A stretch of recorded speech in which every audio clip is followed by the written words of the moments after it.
ఏది అయినా ట్రై చెయ్యి ఆచి చికెన్ మసాలా. ఆచి చికెన్ మసాలా, తెలుగు వారి #1 చాయిస్, తెలుగు మ్యాట్రిమోనీ. పివి సునీల్కి రిటైర్మెంట్ గిఫ్ట్. అలాగే సునీల్ నాయక్ పోలీసుల అదుపులో. వివరాల్లోకి వెళ్ళినట్లయితే వీరిద్దరి పేర్లు గుర్తున్నాయా?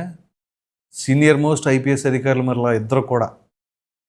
సో ముందుగా పివి సునీల్ కుమార్ గురించి మాట్లాడుకుందాం, ఆ తర్వాత సునీల్ నాయక్ గురించి మాట్లాడుకుందాం. పివి సునీల్ కుమార్ ఆయన గత ప్రభుత్వ హయాంలో సిఐడి చీఫ్గా ఉన్నారు.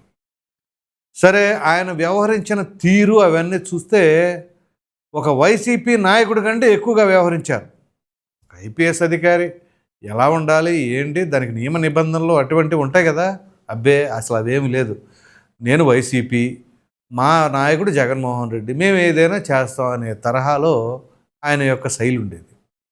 సో ఇందులో ప్రధానంగా ఆయన మెడకు చుట్టుకున్న కేసు ఏంటి అంటే రఘురామకృష్ణరాజు గారికి సంబంధించిన కస్టోడియల్ టార్చర్. అప్పట్లో ఆయన ఎంపీగా ఉన్న సమయంలోనే ఆయన జన్మదినం రోజునే ఆయన హైదరాబాద్ నుంచి గుంటూరుకు తరలించి, మామూలుగా కాదు, 3rd డిగ్రీ ఉపయోగించి కాళ్ళన్నీ వాసిపోయేలాగా చేశారు. ఇదంతా కూడా ఆయన పర్యవేక్షణలోనే జరిగింది అని చెప్పేసి రఘురామకృష్ణరాజు గారు కూటమి ప్రభుత్వం అధికారంలోకి వచ్చిన తర్వాత నగరంపాలెం, గుంటూరులోని నగరంపాలెం పోలీస్ స్టేషన్లో కేసు నమోదు చేశారు. సో ఈ నేపథ్యంలోనే అక్కడ అప్పటి జీజీహెచ్ సూపరింటెండెంట్గా ఉన్నటువంటి ప్రభావతి గారు ఆవిడ రిపోర్టును మ్యానిపులేట్ చేశారు అని చెప్పేసి చివరికి ఏదైతే సికింద్రాబాద్లోని మిలిటరీ హాస్పిటల్ ఆధారంగా సుప్రీంకోర్టు ఏదైతే చెప్పిందో ఆ ప్రకారంగా చూస్తే అదిగో అక్కడ దెబ్బలు అన్నమాట వాస్తవం అని చెప్పేసి రిపోర్ట్ వస్తే అప్పుడు కానీ చలనం లేదు. ఇది పరిస్థితి. సో ఇదొక్కటే కాదు, పివి సునీల్ కుమార్ పైన ఉన్న క్రిమినల్ కేసులు కొన్ని ఉన్నాయి. ఆయన ఒక ఐపీఎస్ అధికారి కదా, ఏదైనా విదేశాలకు వెళ్ళేటప్పుడు దానికి పర్మిషన్లు ఇవన్నీ ఉంటాయి.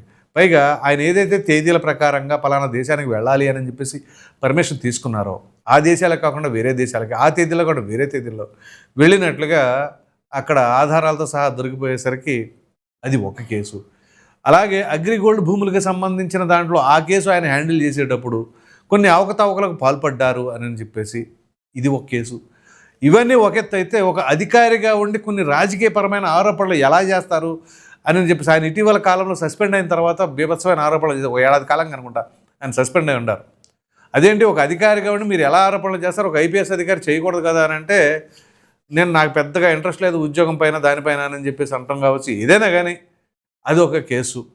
ఇలా ఒకదాని తర్వాత ఒకటి ఆయన పైన కేసులు ఉన్నాయి. ఇవన్నీ ఎలా ఉంచితే రేపు జూన్ 30వ తేదీ ఆయన రిటైర్మెంట్ డే. ఒక అధికారికి రిటైర్మెంట్ అనేది ఎలా ఉండాలి అని అంటే, మామూలుగా రిటైర్మెంట్ రోజున గమనిస్తే అది ఏ శాఖ అయినా కానీ ఆ శాఖకు సంబంధించిన వాళ్ళందరూ కూడా రావటం, ఆయన పడిన కష్టాలు, అచీవ్మెంట్ చేసినవన్నీ కూడా ఇవన్నీ ఆ రోజు చాలా పొగడ్తలతో ఉంటుంది, చాలా గౌరవప్రదంగా ఉంటుంది. అటువంటి రిటైర్మెంట్ అనేది ప్రతి ఒక్కరి లైఫ్లో ఒక మెమరబుల్ డే. కానీ ఇక్కడ పివి సునీల్ పరిస్థితి ఎలా ఉంది అంటే సస్పెన్షన్తోనే రిటైర్మెంట్ కాబోతా ఉన్నారట. తాజాగా సిఎస్ అది ఉత్తర్వులు జారీ చేశారు. ఏంటంటే యాక్చువల్గా ఆయన సస్పెన్షన్ అనేది ఫిబ్రవరి 24, ఈ నెల 24వ తేదీ అంటే రేపటి వరకు ఉంది ప్రస్తుతం. సో ఈ నేపథ్యంలోనే తాజాగా దానిపై నిర్ణయం తీసుకుని ఆ సస్పెన్షన్ని రిటైర్మెంట్ వరకు కొనసాగించాలి అని చెప్పేసి ప్రభుత్వం నిర్ణయం తీసుకుందట.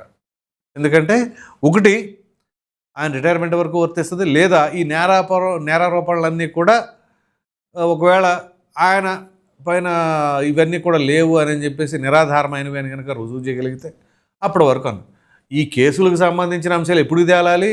ఆ రిటైర్మెంట్ అనేది ఇంకా నెలల్లోనే ఉంది, అది ముందు వచ్చేస్తుంది. మామూలుగా నేరారోపణలన్నీ తీర్చుకునేదాకానంటే అది అది దశాబ్దం పైగానే ఉంటుంది బహుశా, అట్లా ఉంటుంది అన్నమాట పరిస్థితి.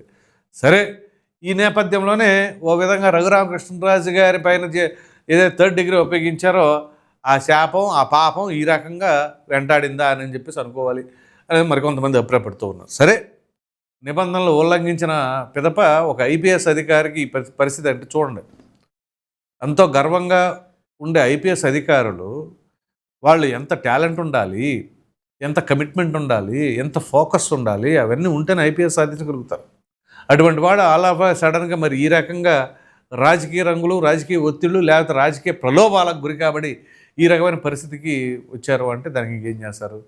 ఇది పివి సునీల్ కుమార్కి సంబంధించిన ఎపిసోడ్. ఇక మరో వ్యక్తి సునీల్ నాయక్. ఈయన అప్పట్లో సిఐడి డిఐజీగా ఉండేవాళ్ళు. సో ఈయన కూడా ఆ రఘురామకృష్ణరాజు గారి కేసుకు సంబంధించిన దాంట్లో కీలకంగా 3rd డిగ్రీకి సంబంధించిన కీలకంగా వ్యవహరించారు అని చెప్పేసి ఆయన ఆరోపణలు ఎదుర్కొంటా ఉన్నారు. ఈ కేసుకు సంబంధించిన దాంట్లో ఎస్పి దామోదర్ గారికి అప్పుడుగా ఆయన ఇన్వెస్టిగేషన్ ఆఫీసర్గా ఇచ్చిన సమయంలో ఆయన ఇంటిమేట్ చేశారు. ఆయన ఇప్పుడు ప్రజెంట్ బీహార్లోని పాట్నా ఐజీగా ఉన్నారు ఆయన. సో పాట్నా ఐజీగా ఉంటే ఆయనకి ఇంటిమేట్ చేశారు, మీరు రావాలి అని చెప్పేసి SP Damodaram garu. So no response. పదే ఎన్నిసార్లు పిలిచినా కానీ రెస్పాన్స్ ఇవ్వకపోతే ఏమైంది? ఇదిగో ఇలాగే ఉంటుంది. ఇప్పుడు దీనికి సంబంధించి ఏపీ పోలీసులు బీహార్ వెళ్ళి అక్కడ బీహార్ ప్రభుత్వానికి ఇంటిమేట్ చేసి ట్రాన్సిట్ వారెంట్ ద్వారా కోర్టులో హాజరుపరిచి అక్కడ నుంచి ఇవాళ నైట్కి కానీ రేపు మార్నింగ్ లోపల గుంటూరు తీసుకురాబోతా ఉన్నారు. ఒక ఐజీ స్థాయి ఉన్నతాధికారి ఈ రకమైన పరిస్థితి దాపురించింది అని అంటే ఏంటి ఇప్పుడు చెప్పండి. సో ఎప్పుడైనా సరే గతంలో ఇట్లాంటి కేసులు ఐపీఎస్లు ఎదుర్కొన్నవి ఏవైనా ఉన్నదా? ఎక్కడైనా ఉంటే రేర్ అమాంగస్ ద రేర్ అనే పరిస్థితుల్లో ఉంటుంది. కానీ ఇక్కడ గత ప్రభుత్వ హయాంలో ఎంతమంది ఐపీఎస్ అధికారులు ఈ రకంగా ఆరోపణలు ఎదుర్కోవటం కావచ్చు, సస్పెండ్ అవ్వటం కావచ్చు, విచారణ ఎదుర్కోవటం కావచ్చు జరుగుతుంది. ఒక పోలీస్కి, ఒక కానిస్టేబుల్ అయినా, ఒక పోలీస్ అయినా, ఒక ఎస్ఐ అయినా కానీ ఒక ఆరోపణ ఎదుర్కొంటున్నప్పుడు ఆయన విచారణకి వెళ్ళటమే మరలా వేరే పోలీస్ అని ఈ పోలీసుని విచారణ చేయటం అంటేనే సిగ్గుచేటు, చాలా తలవంపులు అవి. అటువంటిది ఒక ఐపీఎస్ అధికారిని తీసుకొచ్చి ఇవాళ విచారణ చేపట్టాల్సిన పరిస్థితికి వచ్చింది అంటే వాళ్ళ దిగజారుడు తనం అనుకోవాలా, నిబంధనలు తొంగలో దొక్కారనుకోవాలా, లేకపోతే మాకు ఇట్లాంటివి ఏం పట్టవని అనుకోవాలా. సో పివి సునీల్ నాయక్ ఆ పేర్లు కూడా చూడండి ఎలా ఉన్నాయో, ఎలా కలిసినాయో. సో రఘురామకృష్ణరాజు గారి కేసు, వీళ్ళిద్దరికీ కామన్గా ఉన్నది ఏంటంటే రఘురామకృష్ణరాజు గారి కేసు. మరి దీనికి సంబంధించి ఆయన గుండెల పైన కూర్చొని ఇంకో వ్యక్తి పేరు చెప్పారు. ఇందులో ఏముంది, ముసుగులో గుద్దులాట, కామేపల్లి తులసిబాబు అని చెప్పేసి అప్పుడు రఘురామకృష్ణరాజు గారు గుండెల పైన కూర్చొని గుద్దాడు అని చెప్పేసి రఘురామకృష్ణరాజు గారు ఆయన పేరు కూడా తీసుకొచ్చారు. మరి ఆ కేసు ఏమైందో, ఆయన పేరు ఏమైందో తెలియదు. ఎందుకంటే మీకు గుర్తుంటే ఇదే దామోదరం గారు ఇన్వెస్టిగేషన్ కోసం పిలిచినప్పుడు వందలాది కార్లు వేసుకొని ఒంగోలు వరకు వెళ్ళారు గుడివాడ నుంచి. వెళ్ళి అప్పుడు పోలీసుల పైన పార్కింగ్ ఇక్కడ చేయకూడదంటే మీరే ఆఫీస్ ఊరవసలు పెట్టుకోవాలి కానీ మీరు ఎక్కడ పెట్టుకుని మమ్మల్ని పార్కింగ్ చేయకూడదంటే ఎలాగా అని చెప్పేసి ఆయన అనుచరులు ప్రశ్నించారంటే ఇక చూడండి వాళ్ళ యొక్క ధోరణి ఎలా ఉందో. వీళ్ళేమో అప్పుడు జగన్మోహన్ రెడ్డి ఉండగా జగన్మోహన్ రెడ్డి గారికి అంటకాగారు, కూడా ప్రభుత్వం రాగానే మరలా తెలుగుదేశం పార్టీ ఎమ్మెల్యేలు జై కొట్టారు. అందుకనే రఘురామకృష్ణరాజు గారికి ఈ విషయంలో ఏం చేయాలో కూడా పాప అర్థం కాలేదు ఆయనకి. ఒక డిప్యూటీ స్పీకరు ఆయనకే ఇటువంటి పరిస్థితి ఉంది అంటే ఈ కేసు ఇంతకాలం నడవట్లేదు అని చెప్పి ఆవేదన చెందుతూ ఉన్నాడు ఆయన. సో ఈ రకమైన పరిస్థితి దాపురించింది. సో పక్కన ఎంపీగా ఉన్నప్పుడు ఆయన తీసుకెళ్ళి అలా చేశారు. ఇప్పుడు డిప్యూటీ స్పీకర్గా ఉండి ఇంకా ఇప్పుడు ఐపీఎస్ అధికారులను తీసుకొచ్చారు.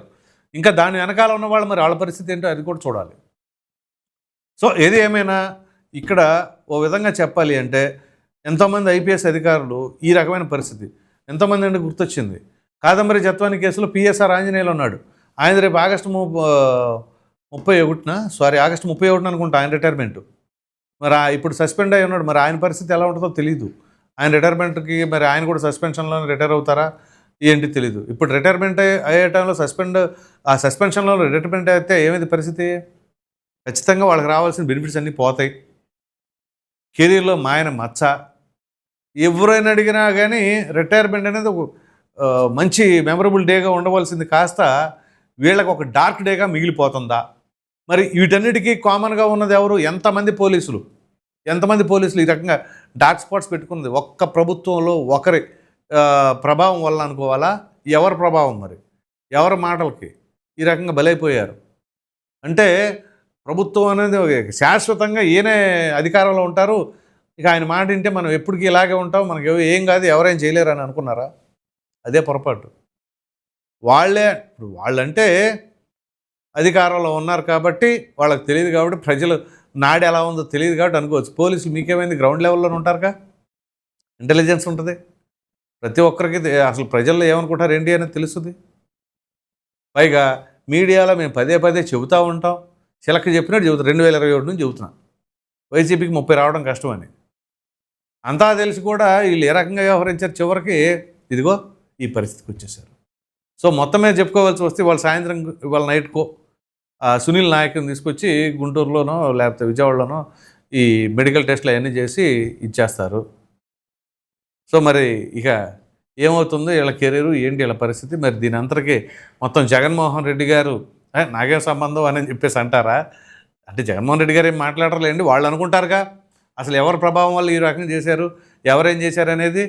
సో దానికి అల్టిమేట్గా తర్వాత వాళ్ళు ఏమైనా సరే మరి ఏమి నోరు విప్పుతారో చూద్దాం. మరి మీరేమనుకుంటున్నారు అనే అభిప్రాయాన్ని కామెంట్లో ఖచ్చితంగా తెలియచేయండి. Thank you.